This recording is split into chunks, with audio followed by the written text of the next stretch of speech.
इसलिए एक वक्त माला से आपको प्रेम नहीं है, माल से प्रेम है, माला से नहीं है। नोट की गड्डी तो खोती ही नहीं है, तो माला क्यों खो जाती है? पैसा तो खोते नहीं है, क्योंकि पैसों से ज्यादा प्रेम है। हमने 2002 में सुखताल में कथा करी, हमें जीवनदास जी वहीं तो मिले थे विशेष रूप से। तो कोई बड़े पैसा वाले लोग हमारे साथ सुबह गए और हम गंगा जी नहा रहे थे, वो अपने लड्डू गोपाल लेके गए। तो लड्डू गोपाल जी को नहलाते नहलाते ये हुआ, वो पहले तो बातें कर रहे थे, महाराज जी मुझे लड्डू गोपाल इतने प्रिय हैं, इनके बिना तो मैं रह ही नहीं सकता, इसलिए संग संग लेकर के जाता हूं। ये मुझे इतने प्रिय हैं, ये ना हो तो मेरी दम ही निकल जाए। और ईश्वर ने क्या परीक्षा ली, अचानक लड्डू गोपाल हाथ से छूट गए। उस समय पानी ज्यादा होता था, अब तो उतना नहीं है वहां। तो लड्डू गोपाल जी डूब गए। अब लड्डू गोपाल डूबे और वो रोए खूब, महाराज जी मेरे लड्डू गोपाल, मेरे लड्डू गोपाल। और ढूंढे तो कुर्ते की ऊपर की जेब में 50,000 रुपया रखे थे, वो टपक गए पानी में। गड्डी भारी थी सो डूब गई, मेरे हाथ लग गई। अब परेशान वो बड़ी जोर से, महाराज जी मेरे 50,000 चले गए। मैंने कहा रुपया और कमा लेना लड्डू गोपाल। अरे लड्डू गोपाल तो द्वारा वृंदावन से ले आएंगे, गड्डी चली गई है। वो आदमी इतना परेशान था, उसका चेहरा देखना, वो भगवान को भूल गया। लड्डू गोपाल तो आसपास भी नहीं गई, वो 50,000 रुपया। कब महाराज जी मेरी दम निकल जाएगी। उस समय तो बहुत होता था 50,000 रुपया। मैंने कहा लाला जी ये लड्डू गोपाल इसलिए हाथ से छूटे हैं क्योंकि भगवान तुम्हें टटोल रहा है कि तुम्हें नोट ज्यादा प्रिय है कि लड्डू गोपाल प्रिय है। लो ये गड्डी अपनी। लड्डू गोपाल भी मिल गए। गोपाल जी को तो कहां जाना था, गोपाल जी मिल गए वहां। तो हम कहते हैं कि संसार की वस्तुएं जब तक ओझल हैं तब तक ये प्रभु याद में रहता है, और जब तक ये ध्यान इन वस्तुओं पर है तो फिर लड्डू गोपाल को भूल जाते हैं। लड्डू गोपाल तो वृंदावन से और आ जाएंगे। कथा कहती है कि ईश्वर के साथ पूरी प्रीति हो। अभी हमने बोला ना, घर छूटे द्वार परिवार छूटे, लेकिन प्रभु तू ना छूटे। सब छूटे छूट जाए, बस तू न छूटे। तू है तो सब कुछ है, और तू नहीं है तो जो है वो भी अपना नहीं है। तू है तो सब कुछ। परमात्मा के साथ जुड़ करके रहिए। इन कथानकों में वर्णन किया, नित्य आप जप करो। एक माला हो आपके पास, एक आसन हो, एक पंचपात्र हो। मैं व्यासपीठ पर कभी आसन पंचपात्र के बिना नहीं बैठता। आपको उबासी आएगी तो मुंह में आपको जल डालना पड़ेगा। किसी से बोलना होगा बीच में तो आपको मुख में आचमन करना ही पड़ेगा, नहीं तो जब खंडित माना जाएगा। क्या आपके पास पंचपात्र है? तांबे का रखिए, चांदी का रखिए, पीतल का रखिए, जो आप रख सकते हैं रखिए, स्टील का नहीं रखना। तो ये आप ये अपने पास रखिए। आपके घर में चंदन, रोली, कपूर, भगवान को चढ़ाने के लिए आपके घर में जनेऊ, जिसे संस्कृत में यज्ञोपवीत कहते हैं, सुपारी सबके घर में हो। कपूर जरूर हो, कपूर से वाक सिद्धि हो जाती है। जिसके घर में कपूर जलाया जाता है उसके घर में गूंगे बहरे बच्चे पैदा नहीं होते। कपूर की भारी महिमा है। कपूर के दान का बड़ा महत्व है। अधिक मास में, कार्तिक मास में कपूर के दान की बड़ी महिमा। वो 33 दान में कपूर का नाम आता है। किसी ने मुझे पूछा कि ये दान 33 ही क्यों होते हैं? मैंने कहा अधिक मास 33 महीने के बाद आता है, 33वें महीने में आता है, इसलिए 33 दान की इसमें महिमा है।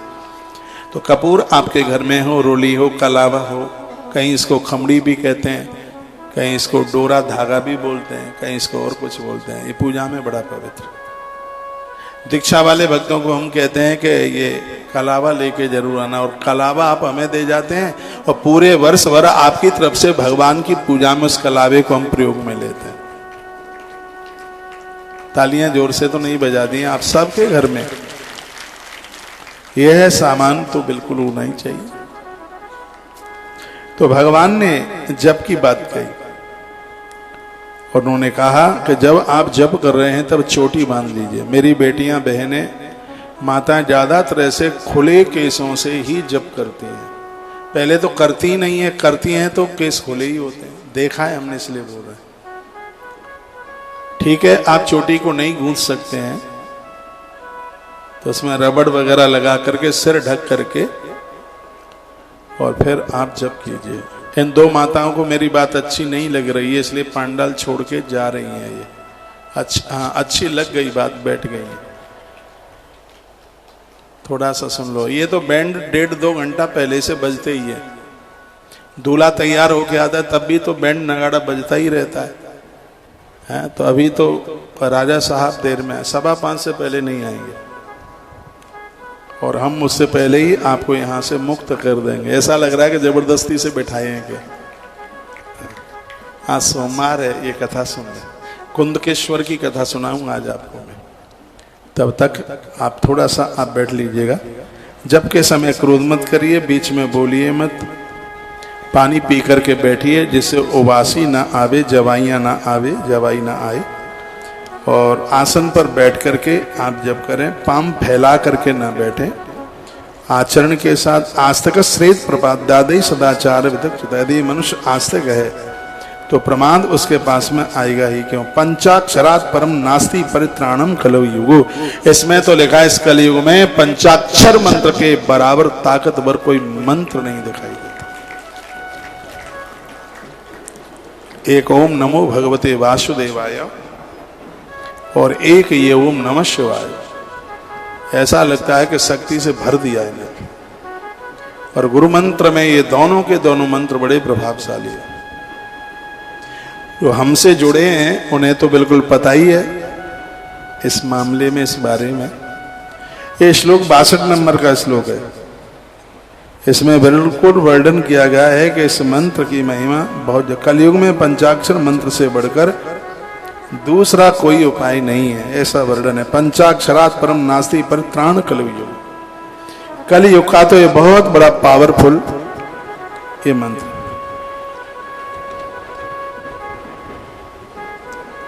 फिर आगे की भी बड़ी अच्छी अद्भुत बात है। मंत्रात्रेण सिद्धेषु मंत्र एवं सिद्धति। रोज आप जपते हैं, नित्य जपते हैं तो मंत्र अपने आप में सिद्ध हो जाता है।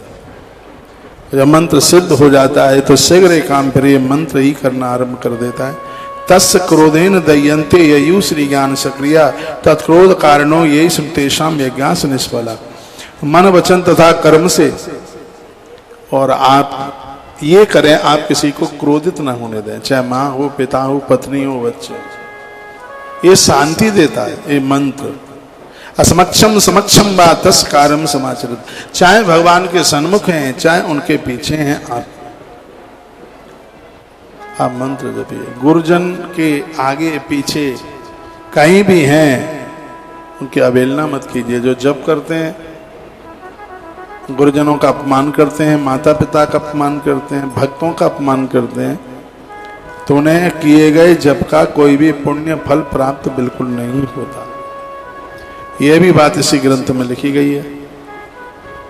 राम जी ने पूछा था गुरुजी को हम कहाँ रहे।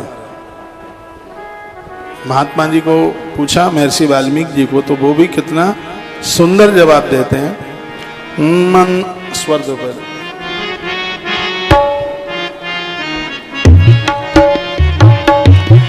मंत्र राजनीत जप ही तुम्हारा मंत्री राजनीत जप ही तुम्हारा पूज ही तुम सहित परिवार।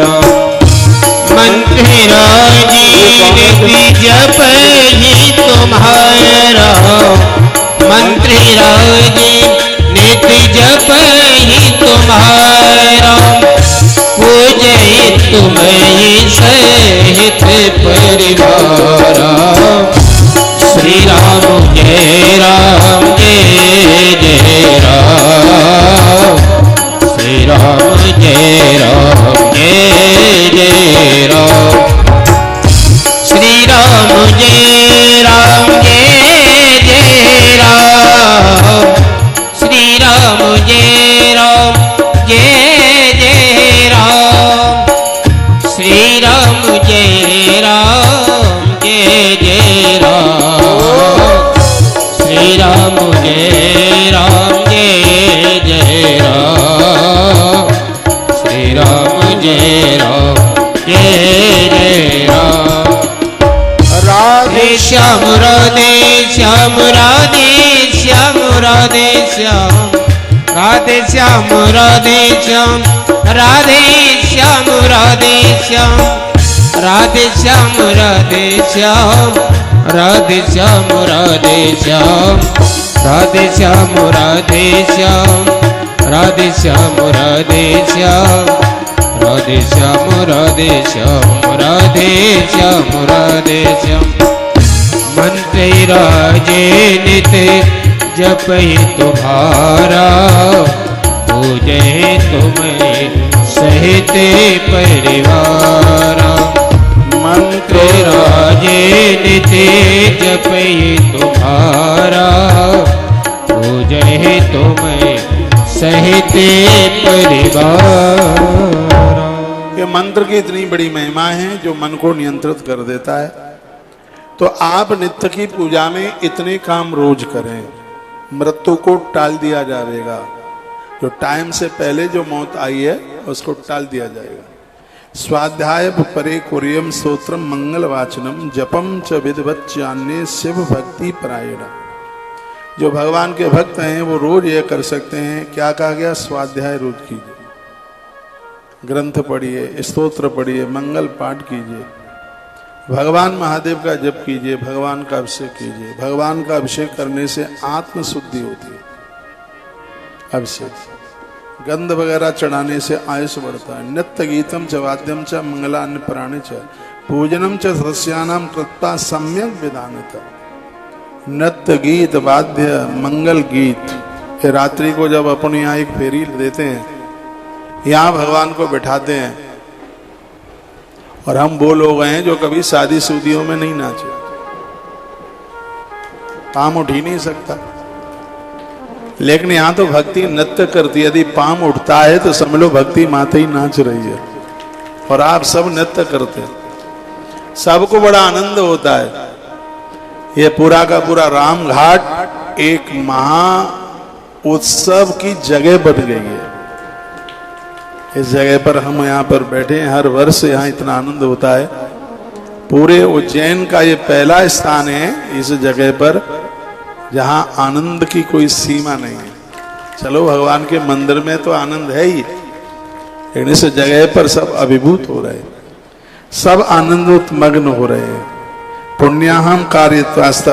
पूछा गया कि व्यक्ति कब तक जिंदा रहेगा? ये मैया जी ने पूछा, व्यक्ति कब तक जिंदा रहेगा? कहा कि जब तक उसके पुण्य रहेंगे तब तक उसके प्राणों को कोई नहीं ले पाएगा। पुण्यों से आयुष बढ़ता है, लेकिन जब उसके पुण्य खत्म हो जाएंगे, उसके पाप बढ़ने लगेंगे, तो फिर मौत उसे अपना ग्रास बना लेगी।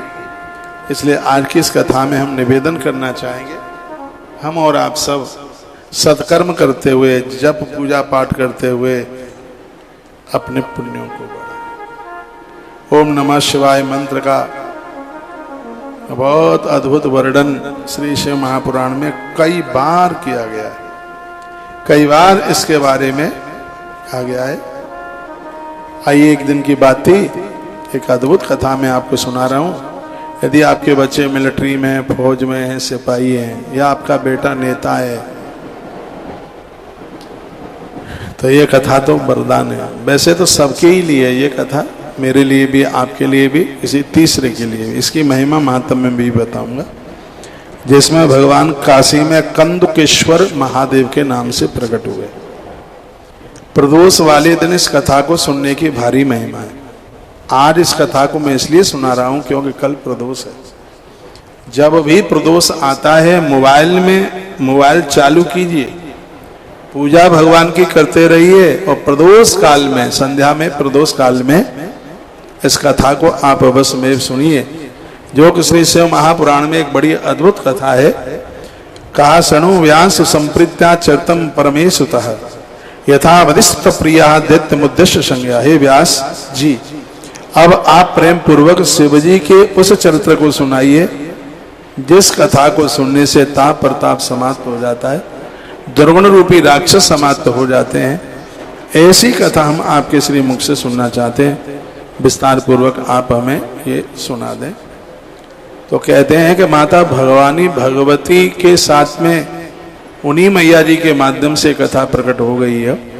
उस दिन प्रदोष का दिन था, जिस दिन सनत कुमारों के सामने भगवान व्यास पूछने लगे कि भगवान शंकर की कोई अद्भुत कथा सुना दे। तब कहा गया, आस्ताम पुरा महादैत्यो विदलोत्पल संज्ञको अपबध्यो महावीरो सुद्रप्तो वर्तो विदे। ब्रह्मा जी की तपस्या करते हुए निशाचर राक्षस दो भाइयों ने बहुत बड़ा तप करके बहुत बड़ी ताकत प्राप्त कर ली। एक का नाम था विदल और दूसरे का नाम था उत्पल।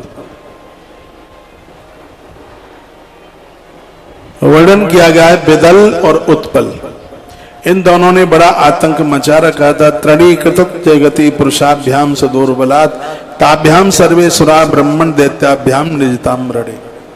कहते हैं कि उन दैत्यों ने पूरी धरती की नाक में नकेल डाल दी। देवता स्थान छोड़ छोड़ करके भाग गए। कोई इनके सामने टिकने वाला नहीं था, क्योंकि ब्रह्मा जी ने वरदान दिया। और ब्रह्मा जी तो बिना सोचे विचारे ही दे देते। हिरण्यकश्यप को दे दिया, सोचा ही नहीं। रावण को दे दिया, सोचा ही नहीं। ब्रह्मा उदार हैं, और जो व्यक्ति उदार होता है वो तो दे ही देता है, वो सोचता नहीं है कि फिर मेरा क्या। उदारता की स्थिति ही है, पोजीशन उसकी यही है।